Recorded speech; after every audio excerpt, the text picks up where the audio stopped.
outset, I am very much thankful to the organizers for providing me an opportunity to come over here and present whatever we have done in our laboratory. So for the past 2 decades, we are working on various area of research, particularly bioremediation and enzyme purification from microbial sources. Today I am going to present a part of our work on this occasion, that is purification and characterization of amidase from Paracoccus species. So this title consisting of 2 parts. One is purification of an enzyme amidase. The second one is utilization of amidase inhibited whole cells for bioconversion of acrylonitrile to acrylamide. So this is a brief introduction. I have divided my talk into 3 parts. One is the isolation and characterization of microorganism, that is bacterium, and second then catabolic elucidation of catabolic pathway, purification and characterization of amidase, and the last part is bioconversion of acrylonitrile to acrylamide. So this is about introduction. So nitriles are organic organocyanide. Yesterday one of our speakers who delivered talk on inorganic cyanide, but this is the organic cyanide having the general formula RC triple bond N. So these are cyanide substituted carboxylic acid produced naturally as well as synthetically. So naturally occurring nitriles are found in plants, bone oils, insects and microorganisms in low concentration, complex with other biomolecules. Synthetic nitriles have been extensively used as solvents, extractants in the manufacture of pharmaceuticals and drug intermediates. So these nitriles are also used for the synthesis of amines, amides, carboxylic acids, esters, aldehydes, ketones and heterocyclic compounds. I have taken one example, that is the acetonitrile, which is the simplest organic nitrile having the molecular formula CH3CN, which is colorless liquid. It is widely used in chemical industry as a starting material for the synthesis of chemicals, pharmaceuticals, pesticides and herbal products. And this is the most common solvent that is used as a eluent medium in HPLC analysis. So today I think the industrial production of acetonitrile was estimated to be more than 40,000 tons per annum. Industrially it is used as a solvent for the manufacture of pharmaceuticals and photographic films. So this is the worldwide consumption of acetonitrile. The report was in 2010. So China, America, Europe, followed by India and Japan, etc. So toxicity of nitriles, there are many reports. We have not done that. There are reports about the toxicity of nitriles. So these discharge of wastewater containing nitriles poses severe health hazards. Most nitriles are highly toxic and some are mutagenic and carcinogenic in nature.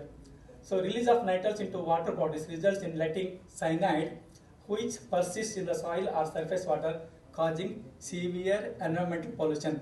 Therefore, this study was undertaken for the isolation of bacterium, degrading nitriles, purification and characterization of the enzyme, that is amidase, and further whole cells were used as a biocatalysts for the production of amides as well as acids.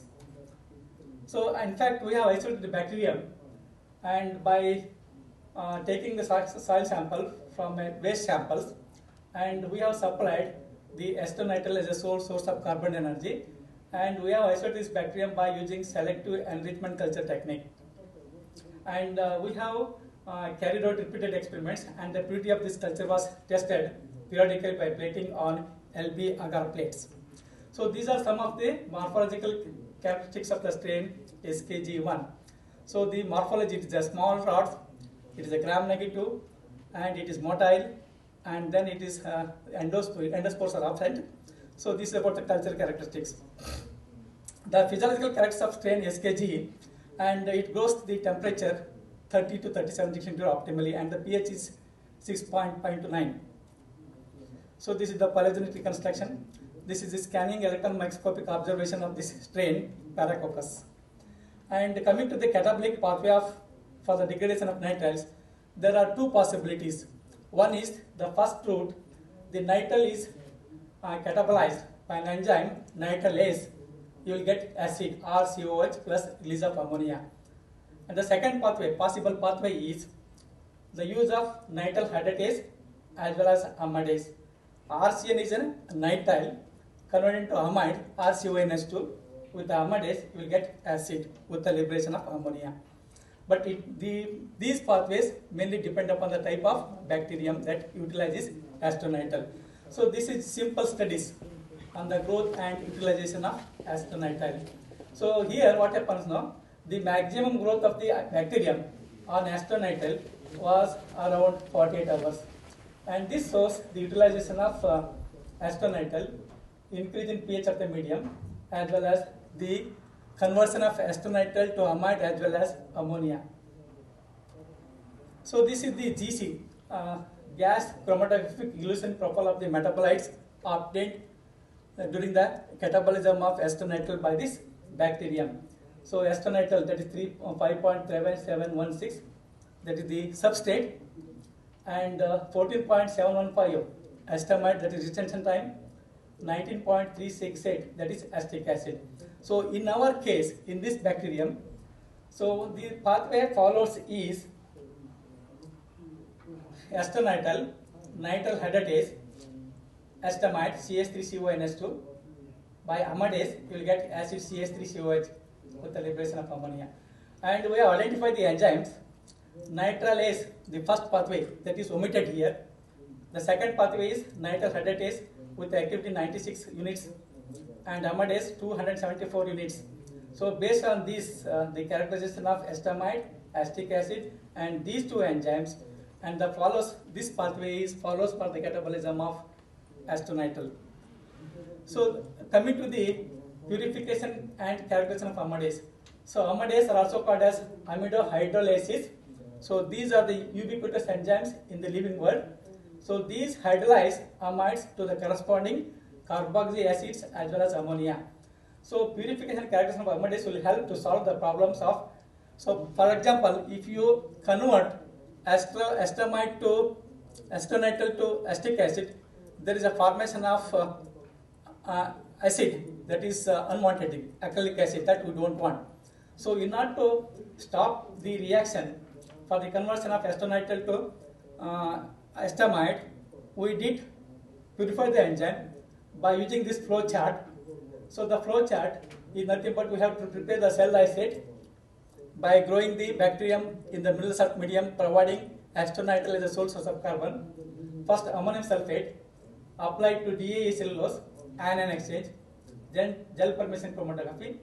We went to the native phase, STS phase. We performed the zymogram by using the substrate hydroxylamine hydrochloride in acid iron chloride, and there is a formation of red-brown band.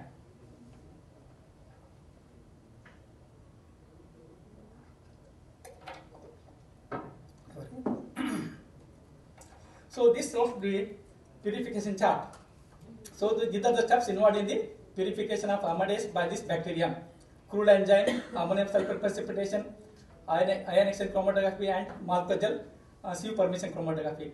So the specific activity goes on increasing, the yield is also goes on increasing, and this is the fold purification. So this we have used elution profile by using ion exchange chromatography. This shows the activity of the enzyme, and similarly next we followed the Safakrai 200 column chromatography, which is gel permeation chromatography, where we got the activity in this. Next we performed the STS phase analysis, sodium dosyl sulfate polyacrylamide gel electrophoresis. So this is the standard markers. This is the lane 1, that is a crude enzyme, then ammonium sulfate precipitated enzyme, then third ion exchange chromatography, followed by gel formation chromatography. So here this is the purified enzyme. We got the purified enzyme amidase having the molecular size 45 kilodalton. And we went for the native phase, that was purified enzyme by zymogram activity, where this is nothing but the amidase activity. That red brown spot indicates the amidase activity. So because we performed the molecular weight determination using by gel filtration of amidase by using the standard proteins like alcohol dehydrogenase, albumin, oval beam in chymotrypsin of known molecular size. And this is what the amidase. And from this gel formation chromatography, and we got the size 90 kilodaltons, whereas by SDS it is 45 kilodaltons. So this enzyme is a dimeric, homodimeric, having a 90 kilodaltons molecular weight. So native enzyme consists of two identical subunits, each of 45 kilodalton. So this is after performing the SDS phase, native phase, we have taken the 45 kDa band excised from the gel was subjected to trypsin digestion. We got the peptide mass fragments of the purified amidase obtained from malditol were analyzed, and 10 tryptic peptide fragments showed the highest density identity with the tryptic fragments that correlated with the Paracoccus denitrificans PD122 amidase. So this is the substrate spectrum of amidase of Paracoccus. This is the purified enzyme with the acrylamide as a substrate is considered 100%. This is the various substrates. We tested with activity with acrylamide 100%, and then propanamide 88%, acrylamide 61%, valeramide 52%, whereas urea and benzamide, it is the aromatic amide. So this enzyme is highly specific for aliphatic amides, not for the aromatic amides. And this is nothing but LB plot, linear Berg plot for determination of Michaelis-Menten equation and the Vmax specific activity. So this is nothing but effect of pH on the amidase activity as well as effect of temperature. So that maximum temperature around 50 degrees Celsius temperature and the pH is around 7.5, optimum pH. And we have studied the effect of various compounds on the amidase activity. If you see this table, so the divalents Mn plus 2, Mg plus 2, nickel 2, lithium plus 2, zinc, etc. So they increase the activity of amidase in this case. Whereas if you take the copper completely inhibits the activity of amidase.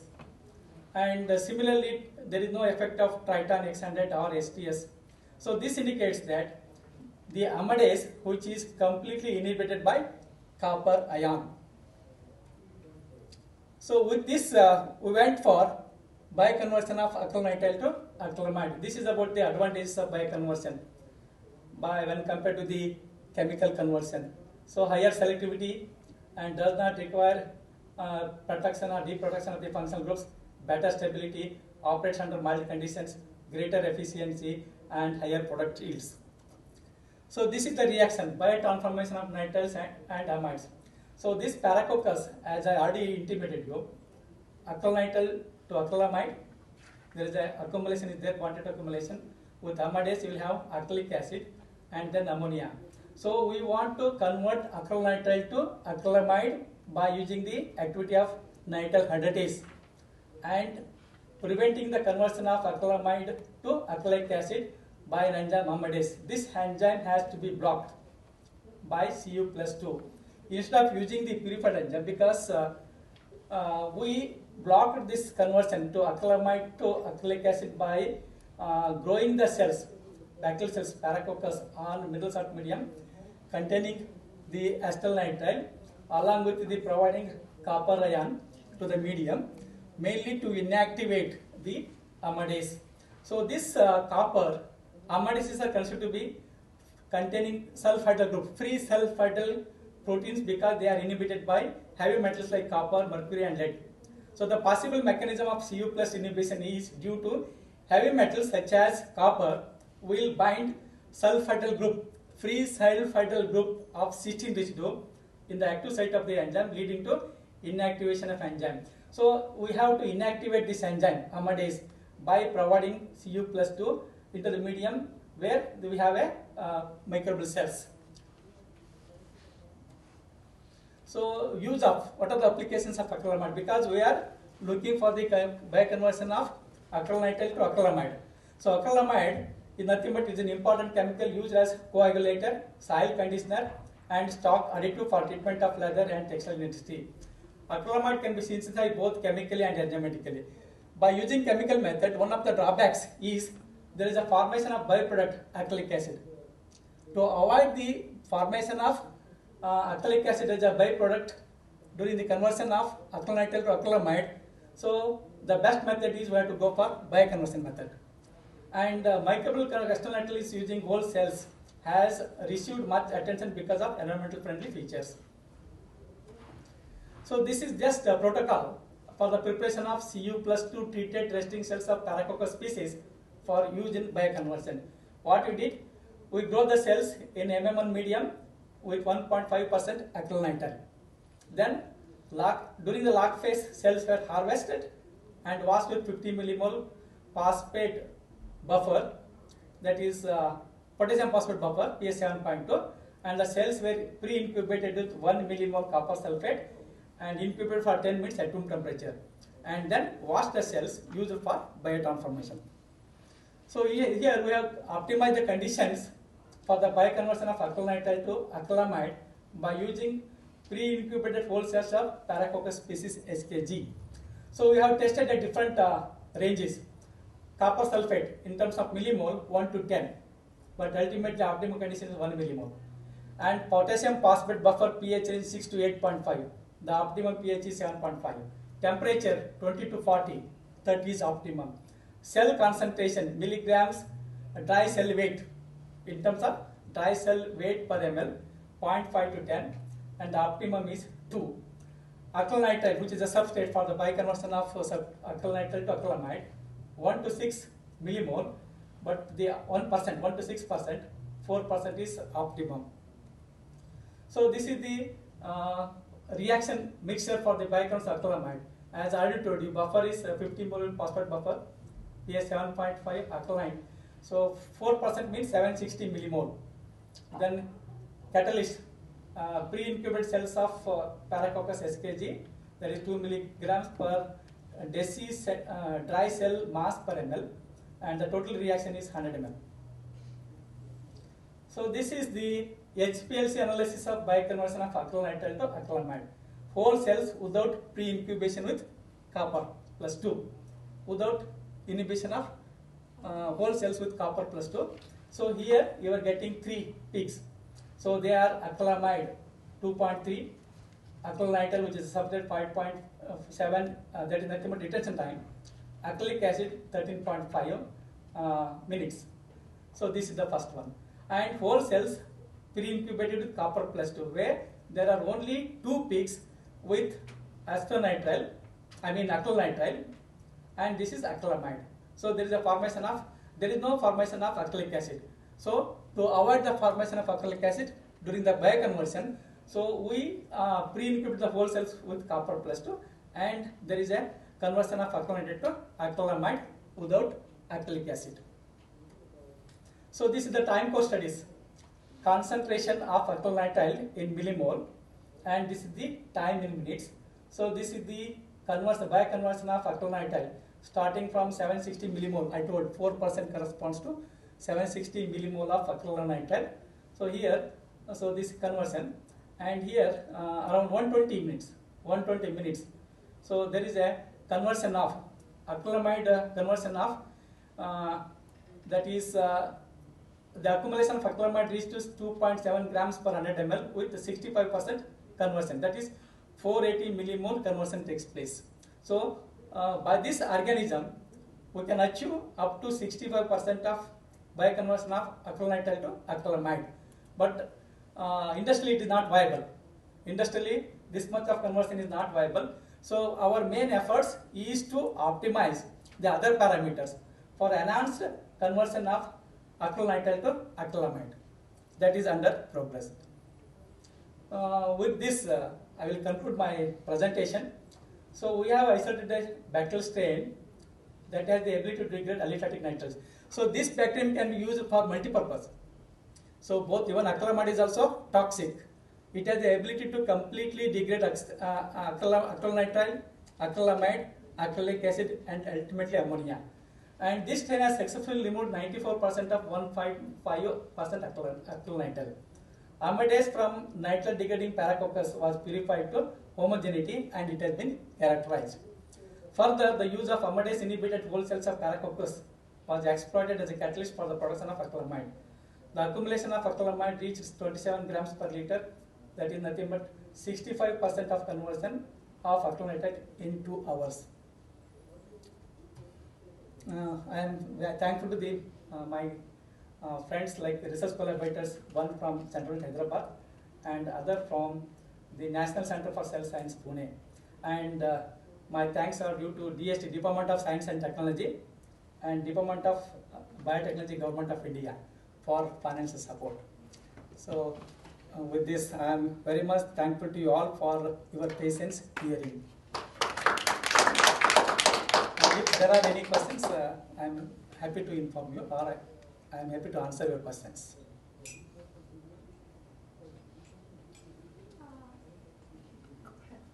Like you have mentioned in the PPT that copper ions basically inhibits the production of Amidase. amidase. Yeah. So you can also use the different metal ions which are increasing the activity of amidase. No, we don't want increase in activity, because here the conversion is we have to block the conversion of acrylamide to acrylic acid. Acrylic acid it has a wide applications for fibers, synthesis of fibers and all. So if you go for chemical method, for the conversion of acrylonitrile to acrylamide, there is a formation of acrylic acid. So to avoid this, we have used the bioconversion method, where the activity of amidase has to be blocked. That is blocked by Cu plus ions. For other metals, divalent metals, there is an increase in the activity of amidase. That we don't want. And the concentration of copper is very, very meager. So you're using just 2 millimole. That percent toxicity of this doesn't arise.